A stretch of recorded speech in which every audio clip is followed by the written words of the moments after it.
You're listening to Tremendous Leadership with Dr. Tracey Jones.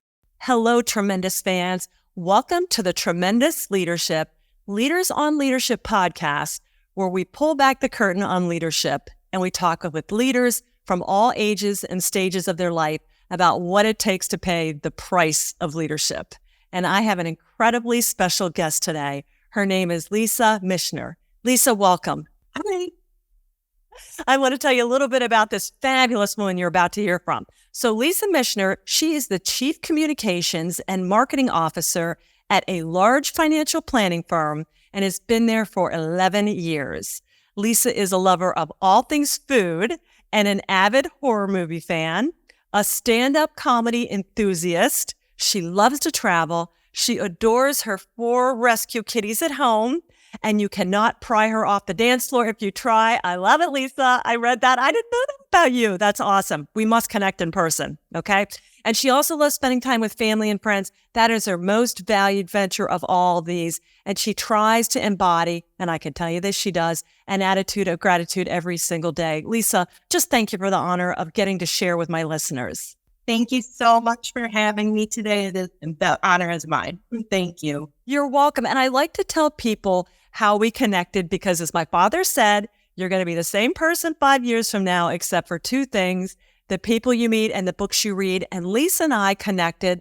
Let's see, it was the beginning of, was it July? I think it was the beginning of July. And she had signed up. I'm on the American College of Financial Services, their veteran board, but I'm also an adjunct professor for their CLF, their Chartered Leadership Fellow program. And Lisa signed up to take the CLF because she wants to hone her leadership chops. And I talked to her about the podcast and she graciously agreed to come on. So I just can't be more excited.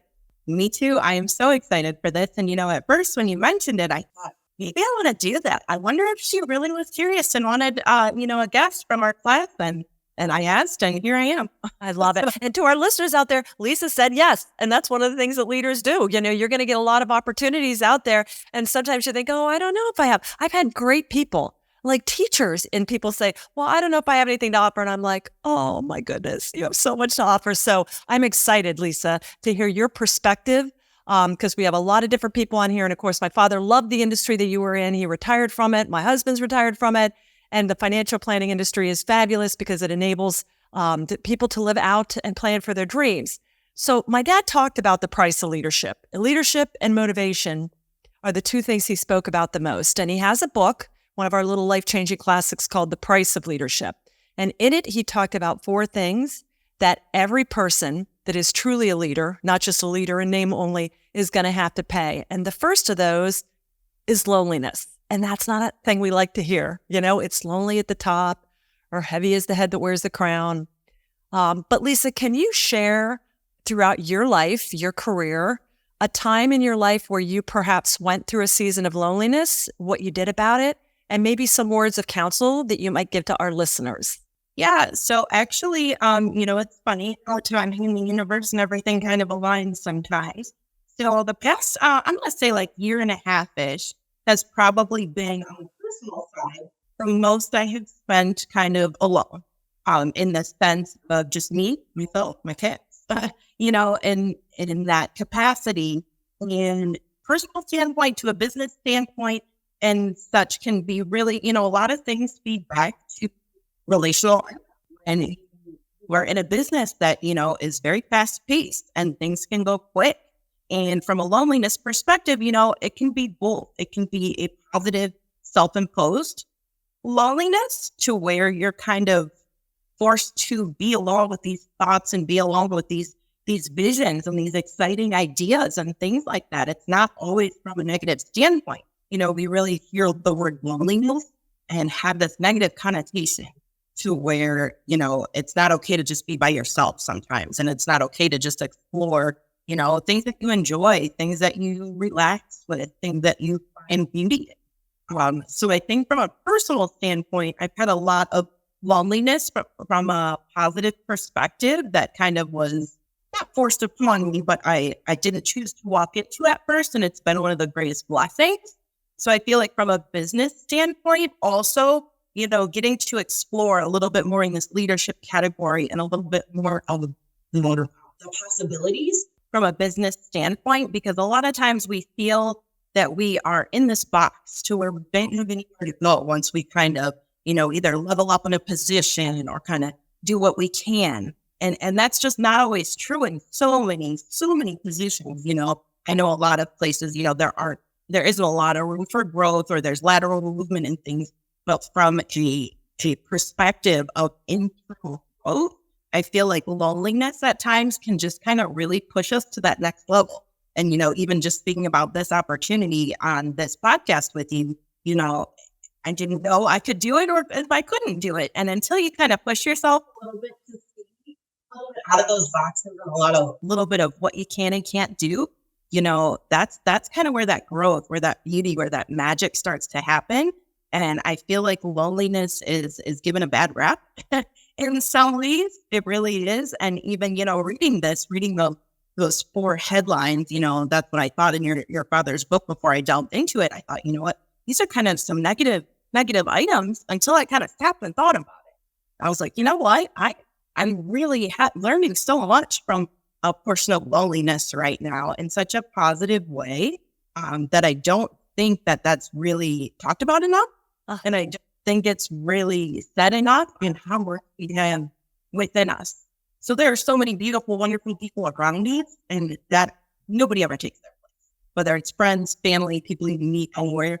But from a standpoint of loneliness and getting to, not even having to, but getting to be kind of alone with yourself, there's so much beauty in that as well, and so much growth, and just translating that into your business and into your everyday, because a lot of it isn't just based on your ideas for black and white, for metrics, things like that. It's also the people around you, how you present yourself, and if you become better and looking for betterment and growth, that is how people are going to receive you. And it just goes from there. I thought that. Well, so listeners out there, if you're in a season of loneliness, Lisa, you said it so beautifully. If you're lonely, you're doing something wrong. Okay, well, maybe you're going to be one of those 1 in a million people that always has the right people around you your whole life, marries the right person, has perfect kids, has perfect bosses. Then there's the rest of us where, that is the case. Yeah. We've talked about that, where you're going to have to do it. But you said that it is a perfect time. And I have a friend going through a personal life crisis right now. And she's like, I don't know how I'll handle being alone. And I'm like, but having been alone for 25 years up until recently, it is a time of beauty. It is a time where you can get to know yourself. And it is a time where you can, like, you're in the CLF and you're talking with other leaders. I mean, we unpacked some pretty heavy things. There's always somebody else going through it to help let you know you're not actually really alone. But as you said, it's the chance you get to work on yourself and say, okay, because with all that noise going on, otherwise it's just such busyness. And that's not the good side effect of what we need to get to our purest voice. And a lot of times we don't choose to walk ourselves into that season of our life. You believe in God, whether it's the universe, whatever, sometimes, as I have needed a couple times in the past couple of years, you need kind of picked up, shook off, turned around, spun around, and break back down. A little bit of peace, a little bit of a bumpy landing to really, start to unravel those internal thoughts that can lead to such. Right. Well, you also taught, again, saying yes to this podcast, loneliness also means you were the one that stood out and said yes. So technically, you're lonely, because out of all the people that got asked, and I asked a lot of different people, loneliness is sometimes you may be the only one that says, I'll do it, or I'll volunteer to do it. So it's something about us. The masses just likes to kind of stick together at I call it Mount Majority. Well, let's just stay at Mount Majority. Everything's good here. But you step out, and you may be the only one. You may be alone, but that's different than a negative loneliness, because somebody's got to step up and say yes. And you did. Thank you. And thank you for asking me. And that's kind of one of the things, your dad touched on, saying the committee, I think he referred to it as, and with the committee. And that was kind of because I kind of liken everything to a double-edged sword. In my life, I always say, choose your heart, or there's pros and cons to everything in that nature. And of course you want a committee, you want people around you, you want people, in that, but you also sometimes need to step out of that. Mm-hmm. Step back into it in a positive manner.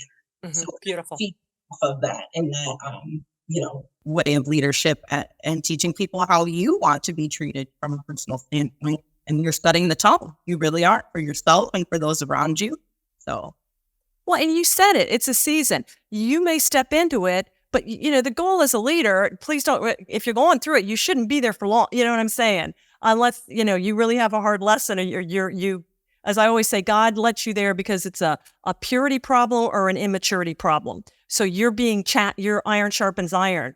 But that if you go through a season of it, it will be for a time till you get that clarity, till you brush off, till you look in the mirror and say, no, this is really what I really want. But then you come out of it. All these things he talks about, it's not forever. It's the valley, and the valley means that eventually there's a bottom, and then you start eventually coming back up again. So I like that you said step in and out of it, because you're going to have it throughout your whole life. But as you get older, you get a lot more adept at it, and it doesn't. You honestly kind of look forward to it because oh, this is going to be a time of refinement and reflection, and it's a good thing.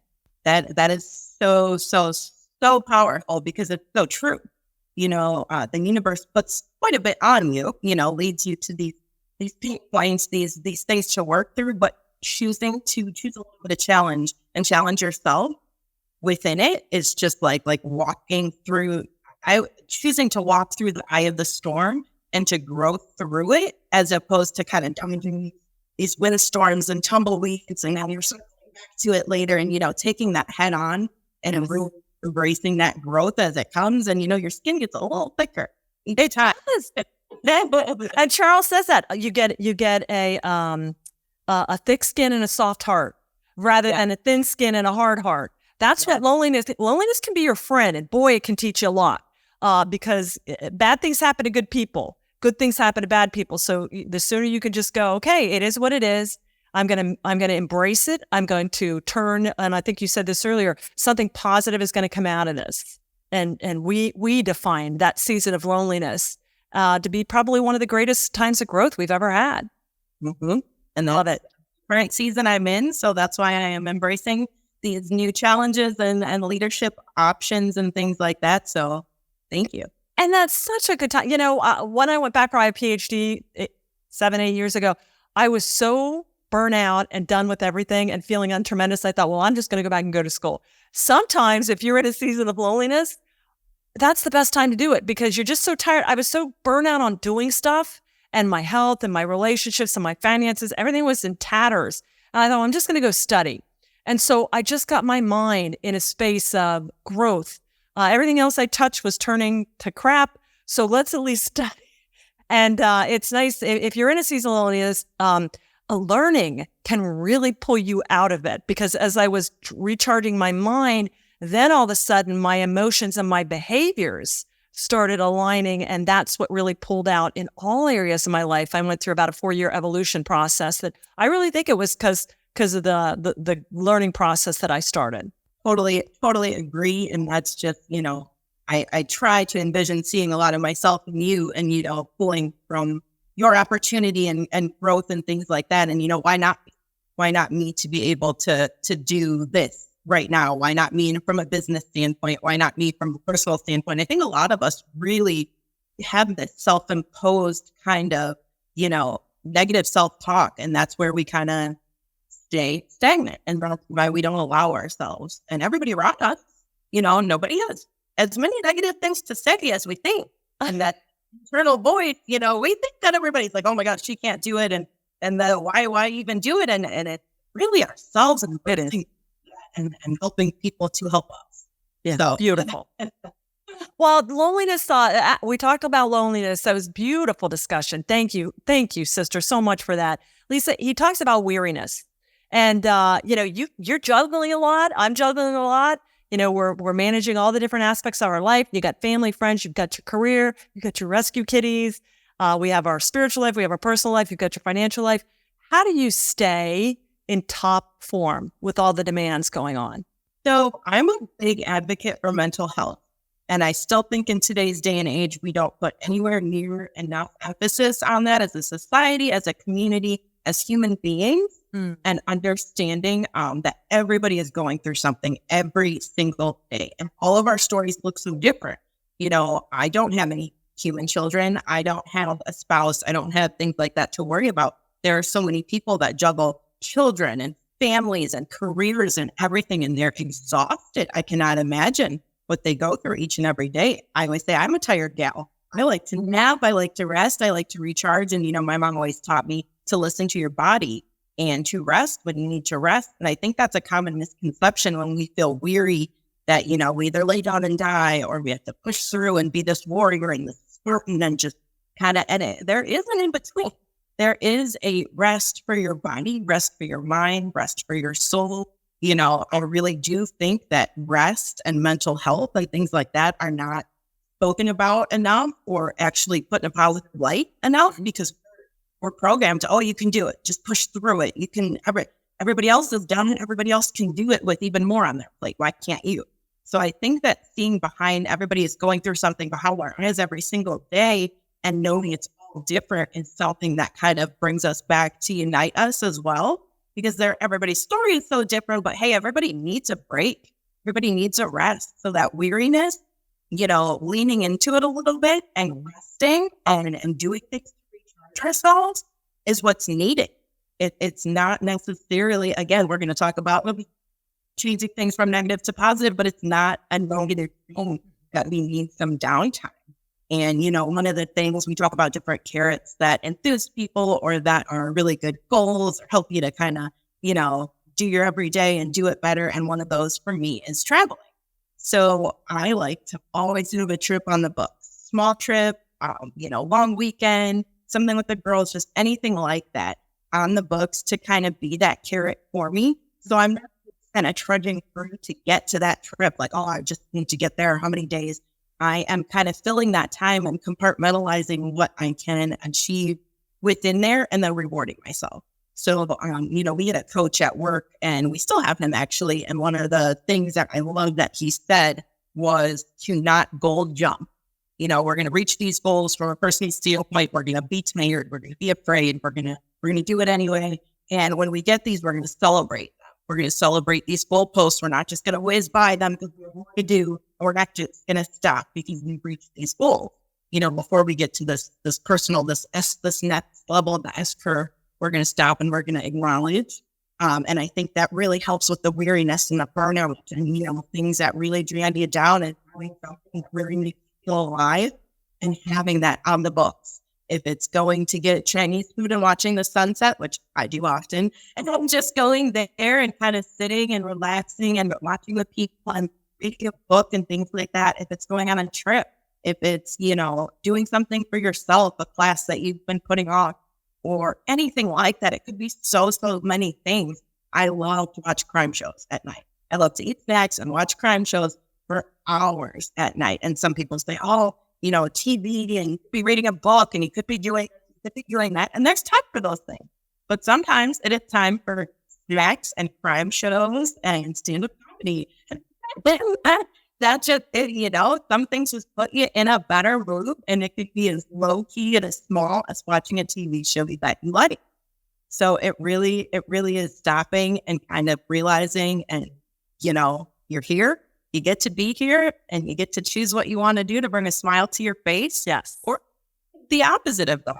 You could cry. If you need a good, moment of anger, to really be and sit with that and feel it, experience it, So I think that those all combat that weariness in that, dragging us down type of deal. Well, you really said it with the mental health. What you're describing is really mindfulness. And just being very present, whether it be a vacation. And there are times like you, I do the same thing. Well, because I could work 24/7. I really could. That's just the pace I run at. And for leaders, you have to realize not everybody can do that. I got that from my dad. I got the genetic go forever gene from my dad, but that's not everybody. And we still have to take time. But I love that. And it was very purposeful. One of my courses was you have to Sabbath and stop always looking forward.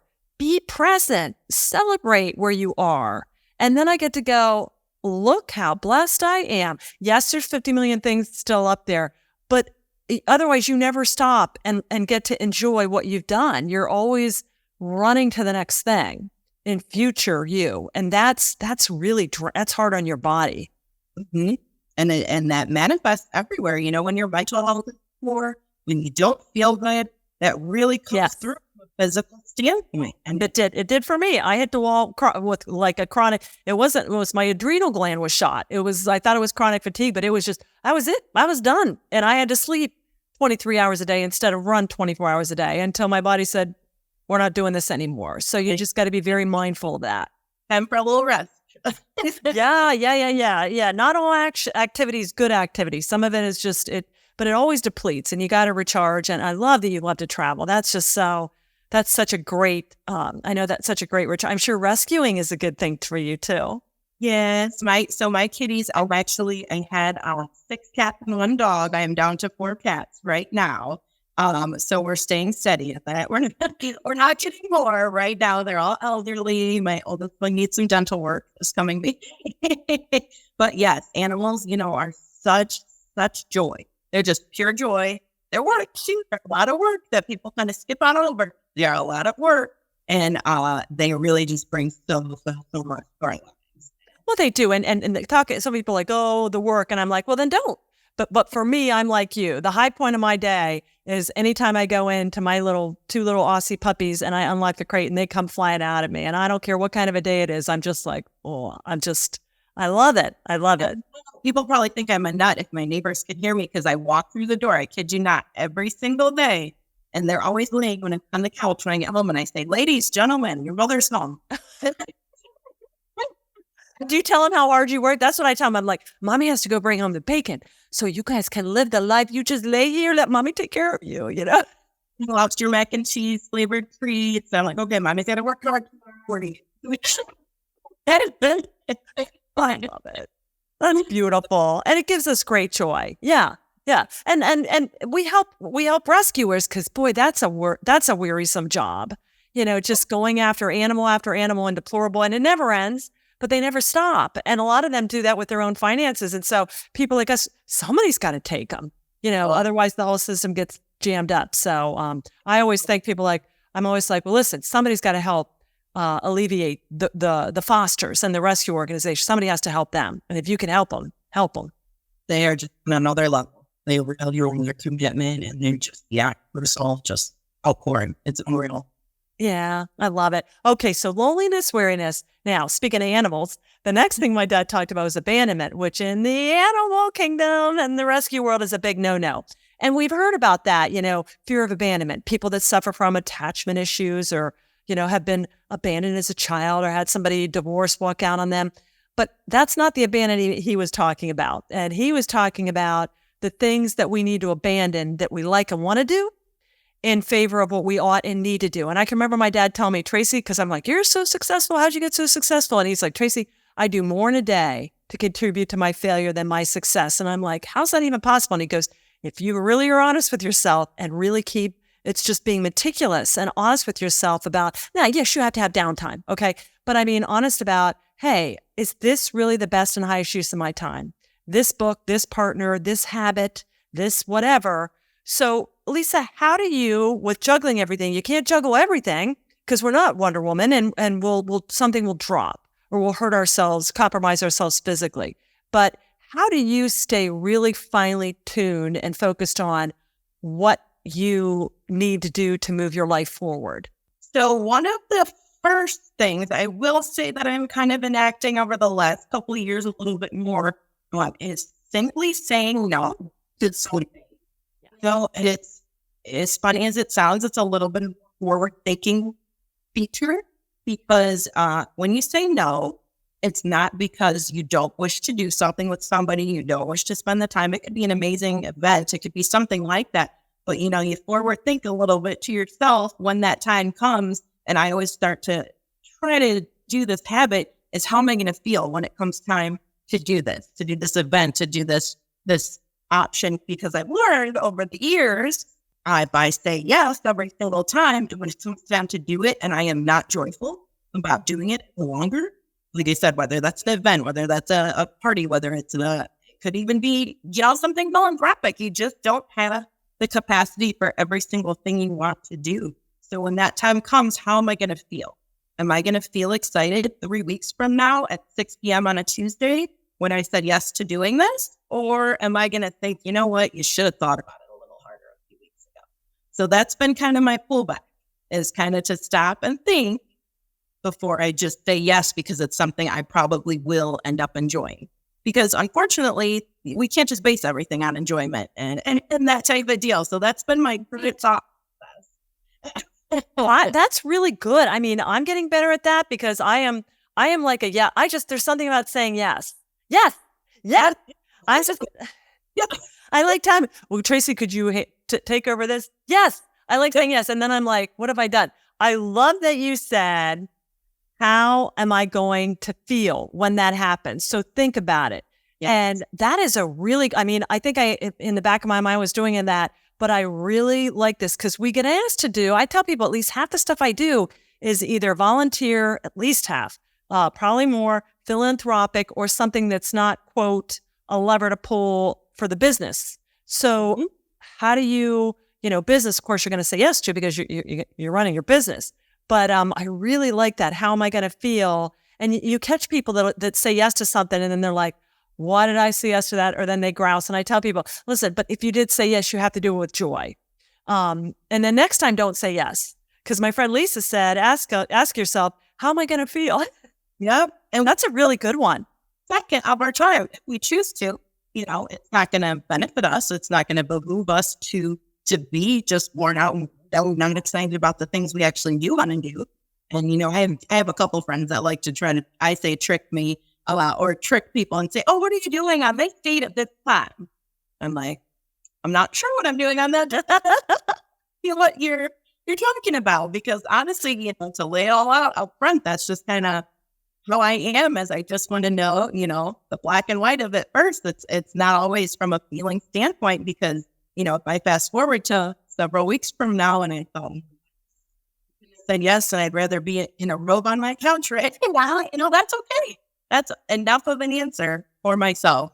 So I love it. I love that. That's really, really great. And that really will help you, and even partnering with somebody, working with even with a particular author or a meeting planner. I already get a sense how this is going to go, and if it's going to be a joy or if it's going to be not so joyful. And so it really gives you that. I like that, just to say, hey, is this really going to be edifying for both of you, or is this going to be a real pain in the neck? And so I like that. And there's the opposite side of that coin as well, and it is saying yes to things you're kind of hemming and hawing and you're not sure, and your future self will thank you for that, and you set yourself up for success in that. That's right.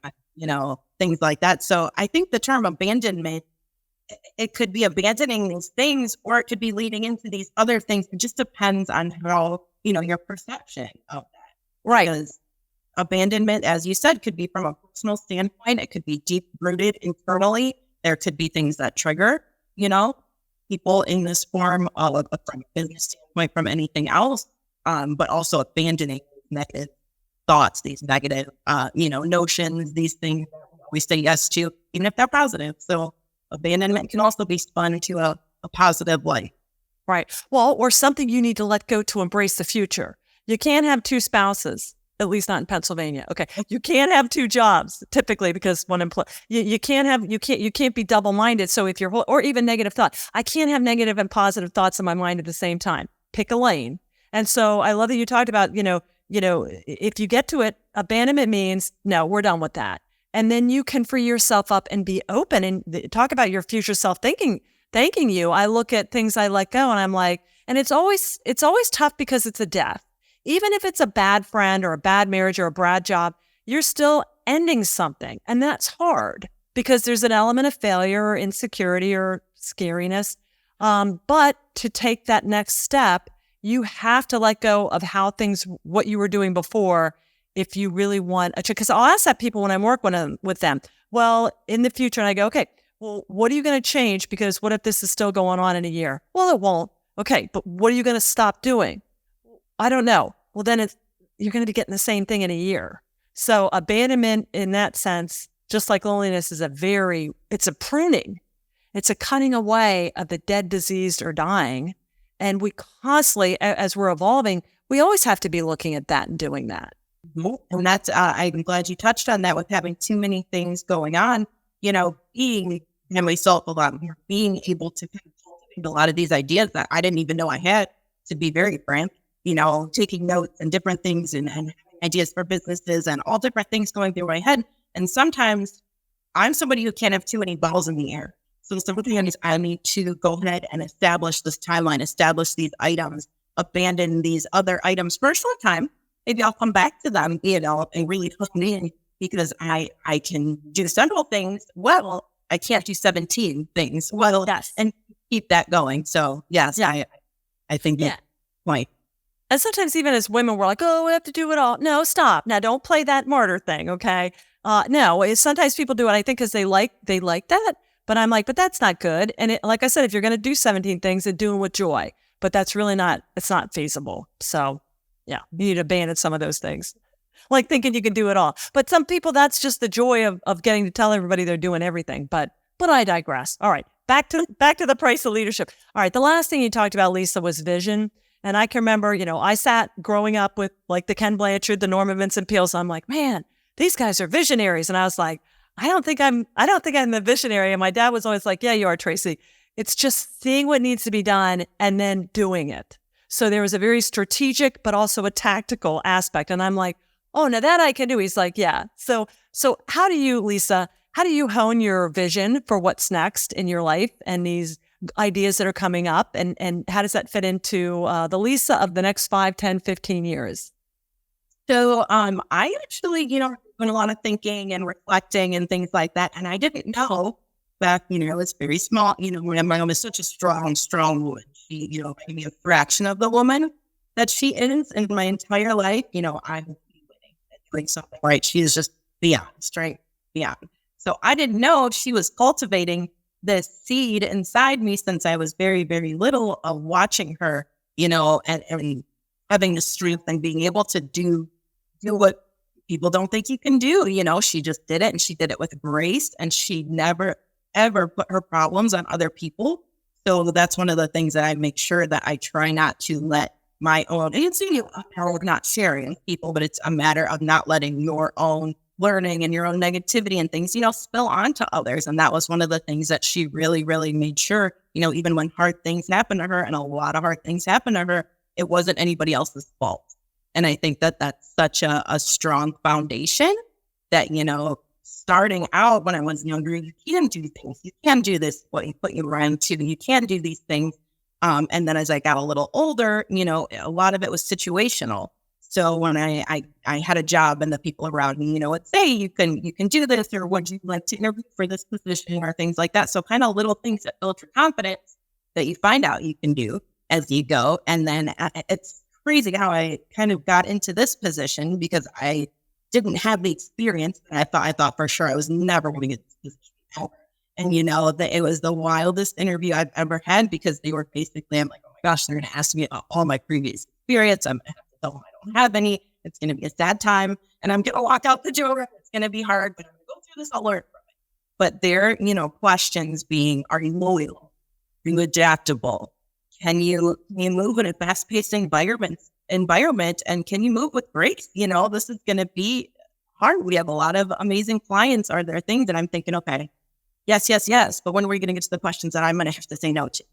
And they never got to those questions that I had to say no to. And it was just the most eye-opening experience. And I'm thinking, because I'd never had any corporate experience before in that realm. So I'm thinking this just must be a one-off. This must be, I don't know. This isn't going to be the position that I thought. I'm only going to be here a short time, because I don't even know what I'm doing. And that was the biggest positive thing I've said yes to. And the people around me, I can't explain to you, my work family, their strength and leadership. It's giving me goosebumps right now. They have believed in me and just pushed me to that next level to help me push myself.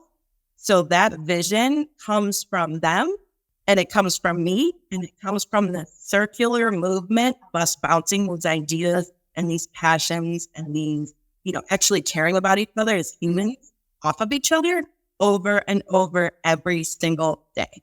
So my personal bleeds into the business vision, that bleeds back into my personal vision. And then it just, things that seemed so far away, unattainable, unachievable, but great things to talk about, we've seen from a business standpoint come to fruition.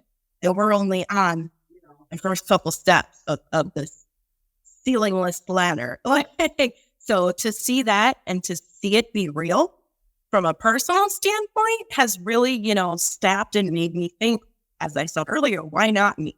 There are so many people and so many famous celebrities, and they always are all this interviews and things. And, why did you think you could do it? And they just thought, hey, so many people around me, why not me? Why can't I go? And I had that same negative self-talk. Why would I be the one to go for it? Why would I push myself? Why would I be somebody who would be a leader, would be in these positions and not somebody else? What about somebody more qualified, more experienced, And at the end of the day, they're not you. They're not me. So we all bring such different things to the table. And it's really, really fun because I always say, I was talking to a friend the other day, and I said, you don't even know. This has happened for 11 and a half years straight. And it happens to me every single day. And every morning, it's like a roller coaster. In the very early morning, I start to think, oh my gosh, how am I going to get everything done? How am I going to be able to, have the knowledge, have the experience? How am I going to conquer the tasks that I need to, the clients I need to speak with, what needs to happen? How am I going to do this? Then it moves into what I did. There are a million people who are more qualified, who have more experience than me, who work for, a Fortune 100 company who can do this. And then by mid-morning, I'm getting a little bit of a stride, and I'm like, okay, I'm getting things done. I'm doing this. By early afternoon, I'm like, okay, I am here. And by late afternoon, I'm like, I'm where I'm supposed to be. They are as lucky to have me as I am to have them. And I will leave with a sigh, and the whole thing starts the next morning. And, I think it is, and some people would say that's not healthy. I would tend to disagree because I think that you need a level of leveling, a level of humility, right? A level of understanding how many amazing people there are. Amazing. I mean, you can gather just from being in our class, the people around me. Amazing. There could be an interaction at the grocery store. I mean, that you just gather something from somebody that sticks with you. People are just amazing. To say it again and, to really think through and see the opportunity and get to as opposed to have. That was something, that has really stuck with me over the years. You get to do this every day, and you get to try to be your best, and you get to try to show up for people. And however that turns out for the day, knowing that you did your best and showed up as your true and real self, that's kind of where I am in my life too in this season, is that authenticity that really brings it home.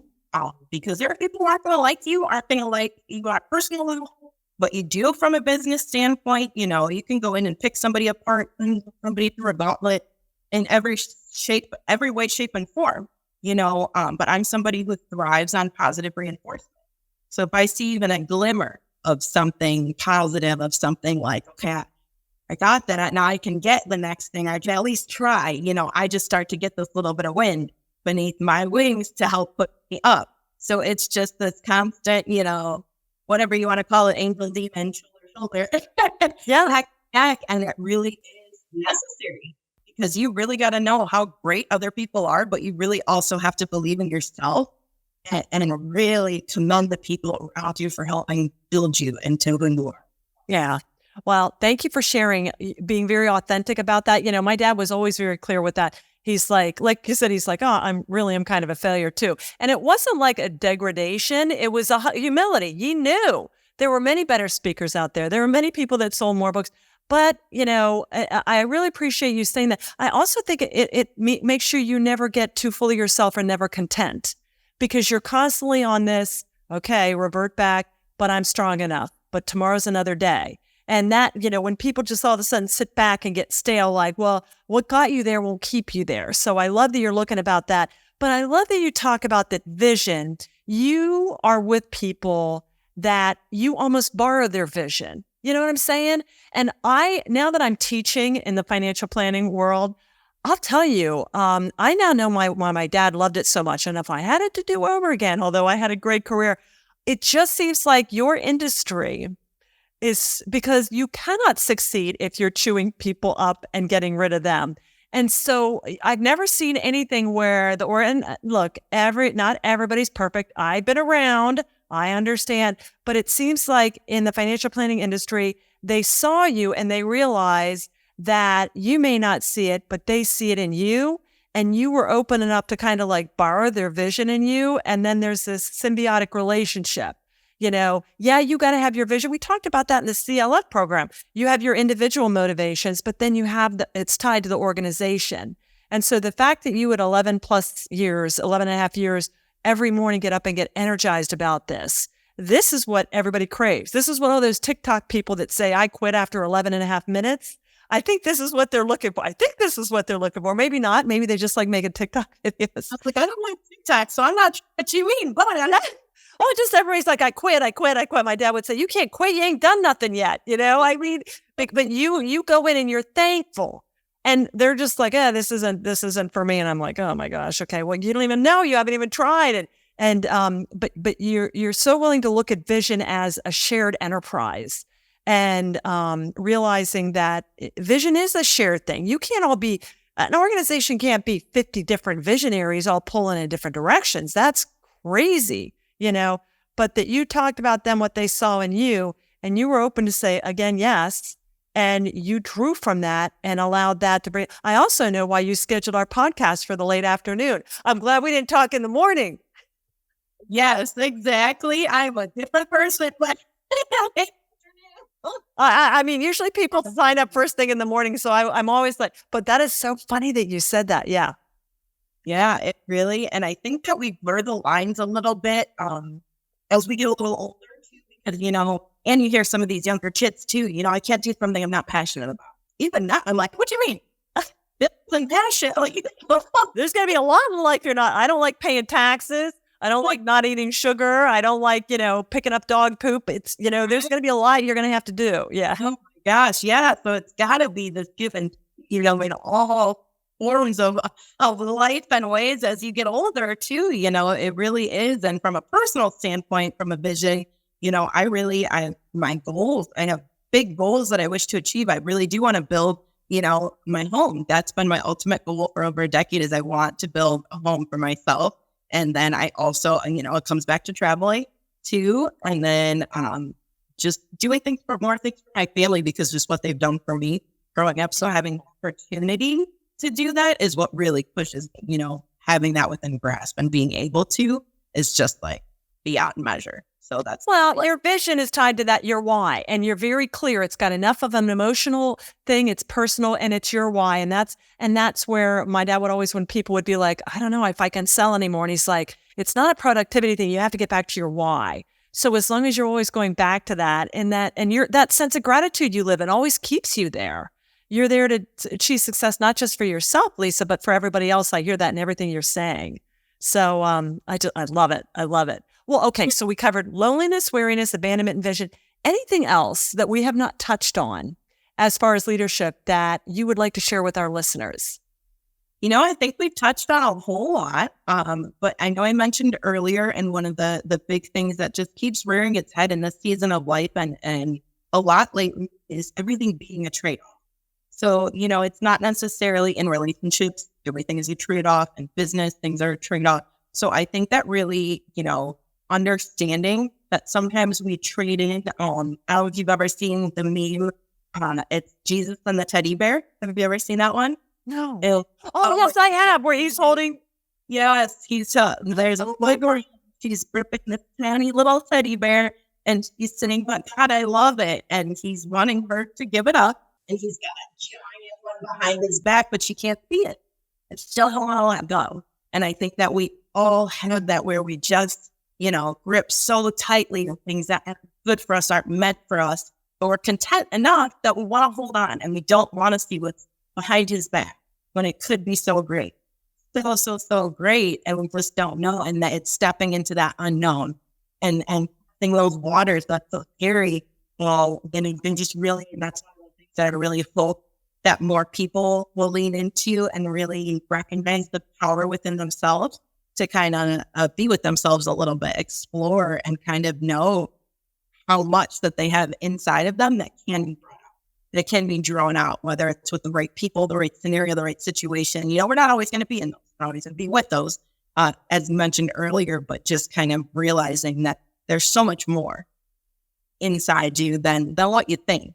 And it can really, really be brought out with just the tiniest of things. And you can cultivate that from your own self-worth, your own just excitement and things like that. So that's just, I love that you said that for the listener, the tiniest of things, because some people are like, it's just going to take too much work. No.